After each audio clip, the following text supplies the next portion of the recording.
Now, at least 8 more suspects were arrested today in Lamu and Tana River counties in the ongoing security crackdown. That's right. Over 70 suspects are now in police custody in relation to the twin attacks in Hindi and Gamba centers. Well, our senior Coast reporter Ferdinand Amondi is still in Hindi, and he now brings us the very latest details of the growing tension in the area. Aid at last. 4 days after thousands of people fled their homes, leaving their crops and foodstuff behind, the necessities they so badly needed are finally here. The Kenya Red Cross had brought emergency supplies to the DO's office in Hindi, Lamu County, for the cold and hungry. The type of food that we are distributing actually is rice, beans, and we're also providing cooking oil to all the displaced persons. And also for those who have had their house burnt, we are also providing the non-food items such as the blankets, mosquito nets. Most of them spend the day around Hindi shopping center in groups, and at night at least 2,000 people retreat to Hindi prison for the night, too afraid to go back home. But unlike previous situations, the Kenya Red Cross Society is not setting up camp in Hindi. We have been advised by the administration department that we avoid formation of camps because most of the residents prefer to to seek refuge at Hindi prison because that is where security is more assured. Red Cross is now concerned that the food shortage could worsen and become long-term if the people do not go back to their farms where a healthy crop was nearing harvest and could now be fodder for wild animals. The situation is not helped by widespread rumors, raising anxiety. Only the previous night, news spread countrywide that Kipini, a center some 100 kilometers away in Tana River County, had been attacked. KTN established it was a false alarm, but which sent hundreds scampering into the bushes for safety at night.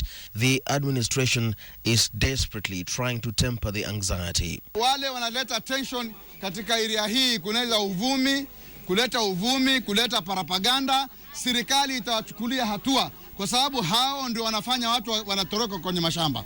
However, minutes after Chief Abdallah had spoken, a man was rushed to the DO's office, bleeding from a deep cut in his head. He kept muttering about unknown people attacking him and disappearing into the bushes. It wasn't clear whether this was another brazen attack or a feud gone bloody, but it certainly jarred more nerves. The Kenya Police and KDF have stepped up operations in Tana River and Lamu counties, netting over 70 people. But Garsen Member of Parliament Ibrahim Sane, in whose area lies Gamba Police Station where 9 were killed, is critical of the manner in which the arrests were made. We support the police to go to the villages and identify these people, but not actually beat up the community and wrap up everybody, including even the students and the people who are doing the exams. He, however, supports the theory that these latest attacks had nothing to do with terrorism, reasoning that the assailants were targeting specific communities using terror tactics as cover. They are targeting the upcountry people living in this area, and Al-Shabaab will not do that. Al-Shabaab, everybody to them whom they think is fighting against them, they don't have to recognize by tribe. Meanwhile, at the Mombasa High Court, Mahdi Swale and Diana Salim were charged with murder over the killing of at least 60 people in Peketoni in mid-June. Their application for bond will be heard in 3 days' time. A security operation is underway around this area, but many people are still electing to stay away from home, preferably sleeping within the confines of Hindi prison. And amid all sorts of rumors flying around, the administration is now threatening to arrest people peddling misinformation, which may be creating unnecessary tension. Ferdinand Omondi, KTN Hindi, in the county of Lamu. The leadership crisis in South Sudan took center stage during the country's third independence celebrations. President Salva Kiir once again called on his former vice president turned bitter rival Riek Machar to help him unite the country. As KTN's political editor Ben Kitili reports from Juba, Salva Kiir is not too happy about the manner in which IGAD is handling the conflict between him and Riek Machar. The historic Freedom Square in Juba was the venue of yet another significant event for South Sudan as the world's youngest nation turned 3. In the sweltering tropical heat of the South Sudanese capital, President Salva Kiir led the nation in marking 3 years of independence. And the impasse between Salva Kiir's government and his former vice president, Riek Machar, took center stage. Kiir calling on Machar to stop his troops and come back to the negotiating table. In this important national occasion, I call once again on Riek Machar and his forces to stop these hostilities. We committed ourselves to peaceful resolution of this conflict in May this year. But that agreement did not live long. After enjoying a relatively long period of peace, South Sudan relapsed in December 2013. Following his sacking by President Kiir, Riek Machar galvanized rebel troops against the government, accusing Kiir of lack of inclusivity in his government. But Kiir insists Machar's demands are unrealistic. I was hoping that the heads of IGAD countries were going to come here today, so that I have to ask them a question. That for how long should my forces remain in the trenches while being attacked? What will you do if I do the same thing of Riek Machar and move out without my forces? Kenyan President Uhuru Kenyatta had been expected at South Sudan's third independence feat, but did not attend. Ugandan President Yoweri Museveni, whose troops are in South Sudan on a peacekeeping mission, reminded the people of South Sudan to not go back to where the country has come from. All the parties respect what is in that peace agreement. Sudan will regain total peace in the whole country,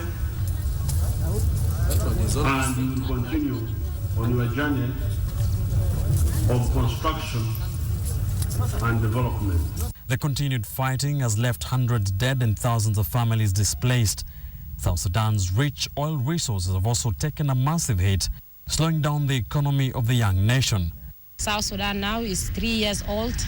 If it was a child, he can start to speak and start doing things by himself or by herself. The wings of the African fish eagle on the South Sudanese coat of arms are now outstretched, quite literally, and the eagle is seemingly ready to fly.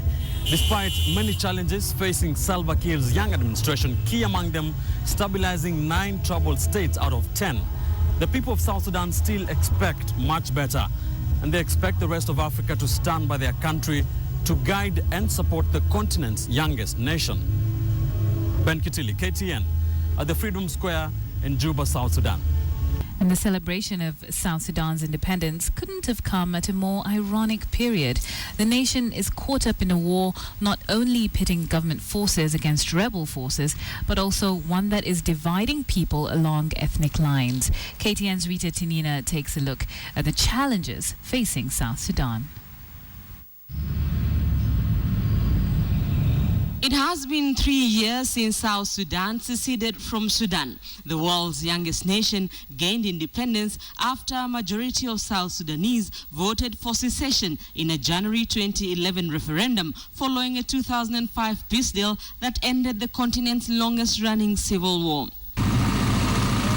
Independence brought with it hope for the young nation as the new government embarked on a journey to rebuild a country ravaged by years of civil war.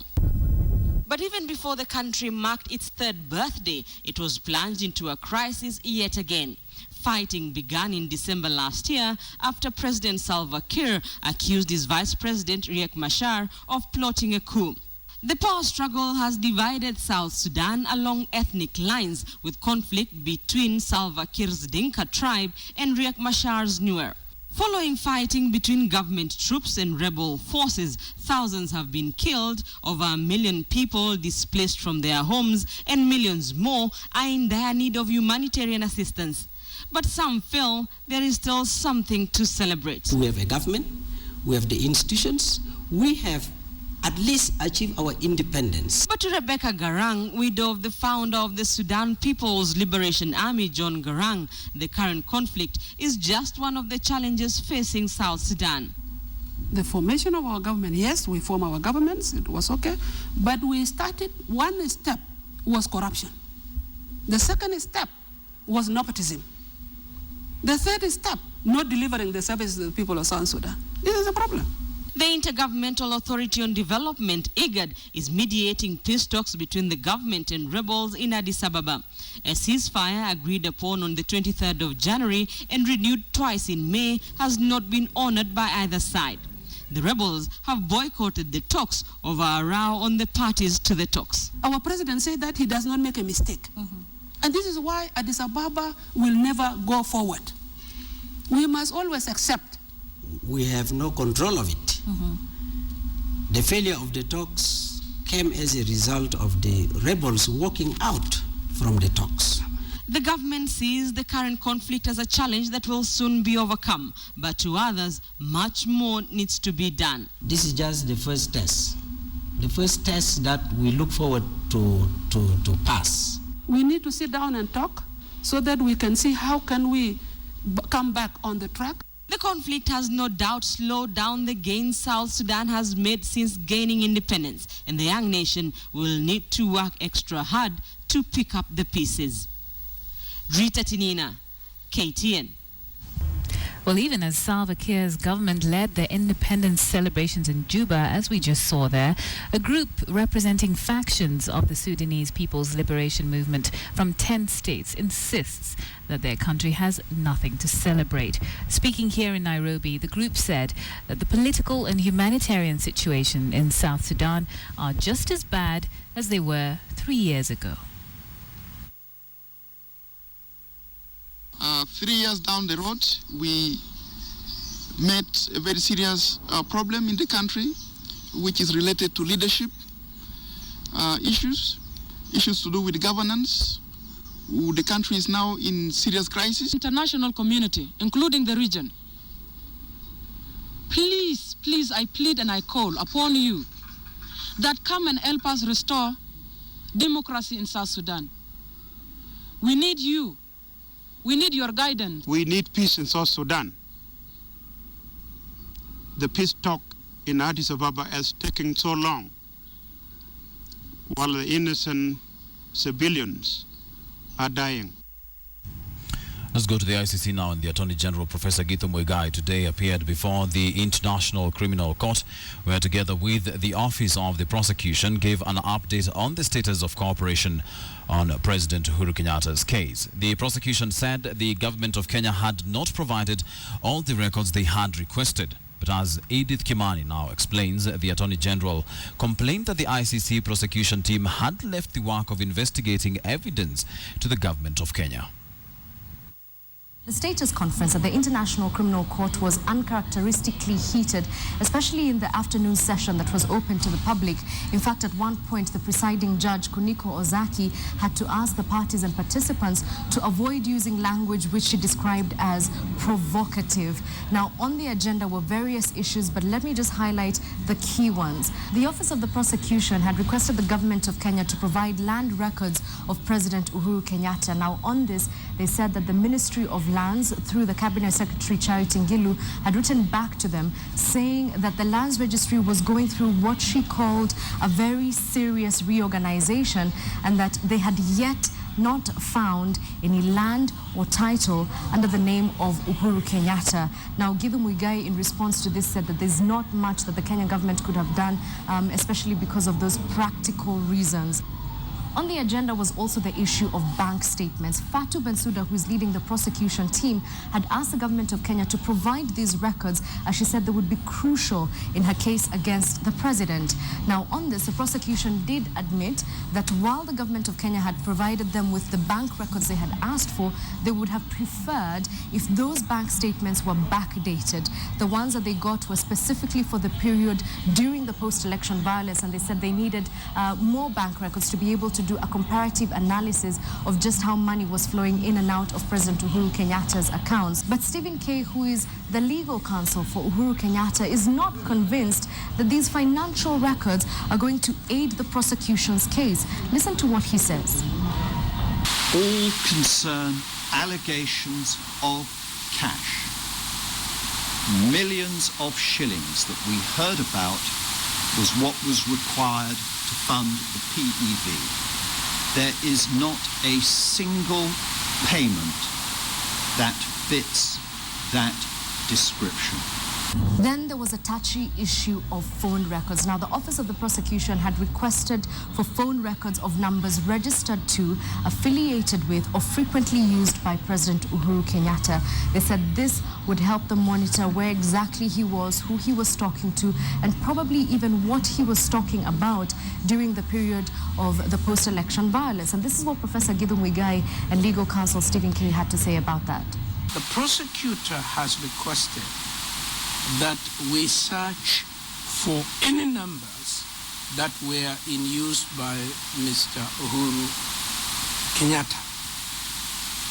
The regulator has written back and said, at the time that you have identified, Kenya did not have a comprehensive regime of mobile subscribers. They have had every opportunity themselves to acquire this evidence. They don't need the government of Kenya.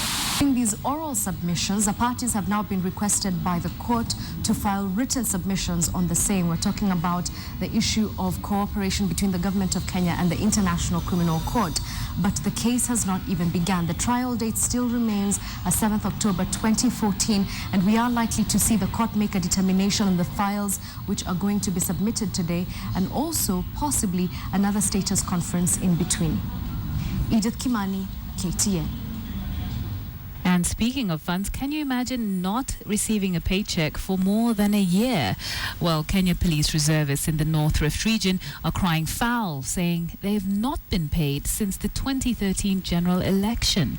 And as KTN's Mercy Kandia tells us now from Elgeyo Marakwet, the reservists are demanding payment for monitoring the elections and guarding polling stations. The deep cleavages of Elgeyo Marakwet County at Chegilet Village is the meeting point for the unsettled Kenya Police Reservists. Today they do not gather for the usual patrol, but to air their grievances. Ni mwaka mbili sahi yenye imepita tangu kura ivikwe na hatujapata pesa. Some served during the 2002 and subsequent general elections and are yet to receive their allowances. The KPR services were enlisted to quell the escalating cattle rustling menace in the North Rift. It was a voluntary exercise. Wakati tulikuwa tukauliza sasa, jameni, hii bunduki uko na bunduki na iko kiti ya kula. Sababu mimi mwenyewe nilikuwa nimesoma kidogo, nilisoma fomu yenye nilikuwa najaza. Hii fomu inasema haina mshahara, lakini kuna allowance. Tuseme kama tumeenda vita sai, kama tumeenda ku recover animals, kuna allowance inaandikiwa. Niko na bunduki, watoto wangu wanafikiria papa anaenda kazi. By 10 of a man, yani watoto wananiuliza, papa leo tumefukuzwa kwa shule, hatuna hii na hii. Nikiambia watoto wangu ya kwamba sina pesa, wanaanza kusema na huyu papa anaenda kazi, papa yetu ni soja na anatuambia hatuna pesa, tunafukuzwa nyumbani, tunafukuzwa shuleni. They want the government to take care of their welfare. Some, like the KPR in Turkana and West Pokot counties, have died in the line of duty. Mimi naenda mstuni, tunapikana, hakuna security. Ukikufa yule unawacha machane. Kuna moyo wako kufanya kazi, lakini tunaomba serikali watupe nguvu. Under the current police restructuring, the KPR will be known as National Police Reservist, NPR, with a framework being worked on. The Keyo North Sub-County Commissioner Moses Linan acknowledged there was delays in the payments, but noted that their officers will receive their pay in due course. Within the very vast and difficult terrain in the Kerio Valley, these Kenya Police Reservists say they understand the terrain very well. They are willing to work for the government, they tell me, but they just want payment, what they call appreciation, as a source of livelihood. Masi Kandia, KTN, Keu location, Elgeyo Marakwet County. U.S. President Barack Obama's grandmother, Sarah Obama, is set to launch a foundation to consolidate her philanthropic projects. As KTN senior reporter Fred Omulo now reports on the role of the 93-year-old in the transformation of Kogelo in Siaya County. Despite clocking more than 9 decades, 7 of which she spent here in Siaya after marrying Hussein Obama in 1940, Mama Sarah, as she is fondly known, is surprisingly active in the Nyangoma village. Delegations of women, men, and even school children constantly visit her to learn more about her past and her famous grandson. The attention and donations from well-wishers enabled her to form a community-based organization that will soon become an NGO, the Mama Sarah Obama Foundation. What time man take mon wa yut ka kwanyalo nwanga koro jogi an kod gika nikech adwaro ni mono achiedh na durum kuomwa gin gitu ariyo ka matiyo mateka hinya. The new structure will expand the assistance she has rendered to many widows and orphans who have turned to her in times of distress, a task she took on a decade ago after Barack Obama became a senator. Mama Sarah ametusaidia kwa njia mingi sana, maana kila wakati wageni wanakuja hapa, anatuita, tunashirikiana nao, wengine wakiwa na pesa kutusaidia, anatupatia. Kuna watoto wetu ambao wamepelekwa shuleni kwa sababu yake. Mayatima wote ambao wamekosa karo pia wanalipiwa karo kwa sababu ya Sarah. The launch is due on 4th of September this year in Nairobi Campus K. That is Villa Rosa. We are requesting for, the people who can help us, launch it to join us. The family fondly remembers how their son rose from rags to riches, simplicity to influence, going to the extent of flying his then girlfriend Michelle to Kenya to introduce her to his extended family before proposing to her. Mara kwanza tulimpeleka mtoni. Wakati hiyo hatukuwa na hii maji mnaiona hapa. Tulikuwa tukienda mtoni huko chini, tunachukua maji, tubeba vile tunabeba kichwani. Akaleta mpaka hapa. Akapelekwa sokoni, alienda sokoni akaona vile wakina mama wanauza vitu nini. Alifurahia, alipenda, tulikaa naye kama wiki moja hapa. Vile waliporudi wakati hiyo naye hakuwa bibi ya Barack, alikuwa rafiki yake, lakini alifurahia mpaka akasema sasa shakutana na familia ya Barack, yeye amekubali wataenda kufunga ndoa. Despite heavy expectations, Mama Sarah says she isn't too keen on insisting that the U.S. president visits Kenya before he retires, especially now when the country is shaken by insecurity and political upheavals. Yeah, togomo no bito thuru kaka ni kamash, to luoro gik ma kamago. Odwaro kweg lamo, kato ko biro kene tich, aket ne tich. Fred Omulo, KTN, Siaya County. He's often been criticized for inaction, but today he appears to have taken steps to prove the naysayers wrong. Dr. Kidero unveiled 14 new garbage collection trucks and 1 wheel loader to boost the city's capacity to manage solid waste. The new fleet is intended to enhance Nairobi County's waste collection capacity from the current 1,000 tons per day to 1,400 tons against the daily waste generation of about 2,000 tons. The governor urged Nairobi residents to participate in the recently introduced county monthly cleanup exercises. Kidero also reacted to the recent Saba Saba rally held by Quad.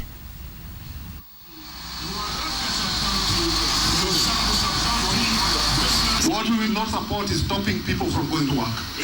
Because we are a government, we want people to work, we want to build the economy, na tunataka vijana wapate kazi. Members of the National Assembly, we are behind the agenda that is driven by the current executive, and we think that you are charting the correct way that will lead this city to great heights. The Kenyan economy is putting up a tough face in the midst of challenging times characterized by insecurity and political unrest. Though specific businesses and sectors are suffering the effects of this, the economy is expected to continue growing if insecurity is not dealt with as a matter of priority. So critical is that stability that even growth projections are slowly being lowered as insecurity rises. Here's Charles Kitonga. The Al-Shabaab attack at Westgate on September 21st last year set the stage for what would be a tough year for Kenya. Since then, there has been a trend of cases of insecurity, with the latest attacks being in Lamu County, which claimed 87 lives. Different economic sectors have also felt the pinch with reduced activity. Perhaps the hardest hit has been the tourism industry, with travel advisories leading to lower arrivals. Analysts, however, say that the fundamentals remain intact, but urge that security be dealt with as a matter of priority to stem future losses. We've got to be very careful and handling, because we are low on savings, local savings. We will then have to rely on FDI for investment for the time being. Kenya, analysts reckon, continues to enjoy the goodwill of foreigners. That is clearly shown by their interest on the recently issued $2 billion Eurobond and their domination of trade activity at the Nairobi Securities Exchange.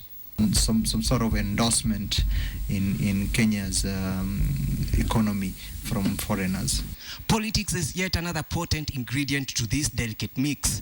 On Monday, several businesses shut down across the country, fearing unrest over the Sabasaba rally organized by the opposition party. As long as it remains peaceful and they use the right channels, I don't foresee any negative impact at all. The government should also have its way in terms of being given the room to govern. The saying goes that too much of anything is poisonous. If the government doesn't provide adequate solutions to the challenges facing the nation, the economy could be stretched beyond elastic limits. Charles Gitonga, KTN Business. The Rift Valley Railways has received a final loan of 6 billion shillings from its financiers, ending a long delay in funding the regional rail operator. RVR has drawn down the final amount of funding that will be used to invest in the new technology, upgrade railway infrastructure and rehabilitate old wagons.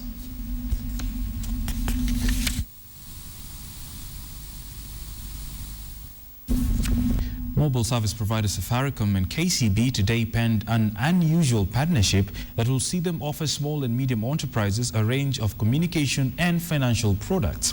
The pact, dubbed a strategic partnership, unveiled Biashara Smart, the first of its offering.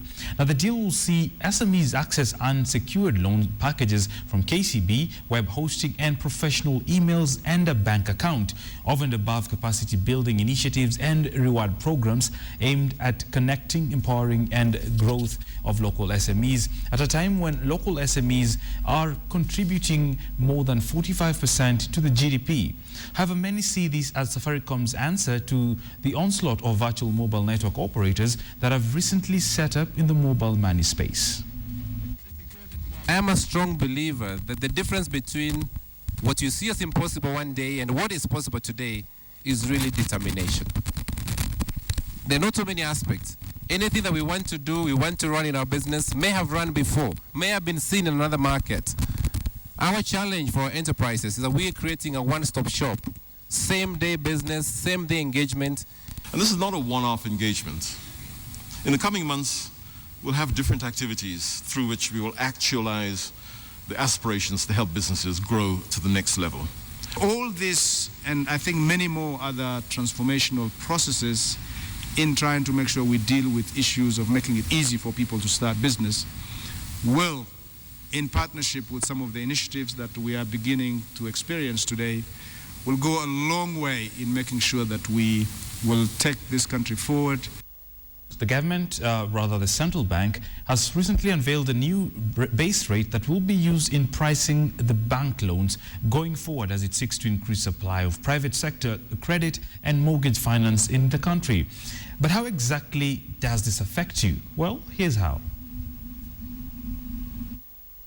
For years, Kenyans have been subjected to high lending rates that are loaded with numerous hidden costs, making loans expensive. But that is soon coming to an end after the central bank rolled out the Kenya Bank's reference rate, KBRR. The base rate will seek to create a transparent credit pricing framework, making banks disclose what they load onto interest rates and giving borrowers the options of shopping around. The advantage we have now is that all players will be pricing off a common reference rate that each consumer can identify with. The 9.13% KBRR is computed as an average of the CBR and the 91-day Treasury bill rates and will be reviewed every 6 months, barring any drastic change in conditions. Banks will now be expected to price all loans using the formula KBRR plus K, where K is a premium that will be added based on the bank's cost of doing business and the borrower's credit profile. If you are a very risky borrower, you might be given higher margin, say 6 basis point above that, so you borrow at 16. But if you are less risky, you could be given 2. But to further increase transparency, banks will also be required to implement the annual percentage rate pricing mechanism, or APR.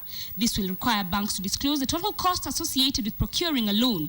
This includes the repayment schedule, the interest rates, the bank charges and fees. Banks will also be required to reveal all third-party costs, including legal fees and government levies. A bank may have an interest rate that is lower, but on a total cost basis it could be higher. So the APR is now the number that will be able to incorporate all the costs and bring a number that the consumer can be able to compare across the various credit providers. But even as the country anticipates a more transparent and competitive loan pricing mechanism going forward, experts admit that Kenya is still a long way from hitting the single-digit lending rate target set by the government.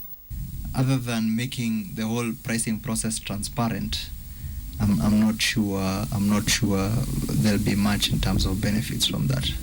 Cost of doing business in general, the cost of deposit in the market, all those affects the interest rate effectively. So if you tackle one and leave all the others, it will not be effective. Adelaide Changole, KTN Business.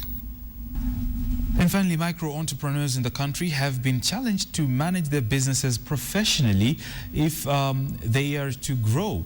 The government has in the recent past placed emphasis on the need of growing SMEs as a pillar of the economy. Citibank, which is running the 3rd annual micro-enterprise entrepreneurship awards, says many micro-enterprises fail into the same SME trap of lack of proper infrastructure, landing to massive losses. Through the awards, the bank hopes to assist entrepreneurs grow their entities to profit-making businesses, leading to an increased supply of demand-driven product and enhanced client capabilities. That a well-supported micro-enterprise sector in Kenya can move this country from a net importer, thereby contributing to a better balance of trade with our trade partners. These awards seek to try and capture some of the ingenuity of our people so that they can be known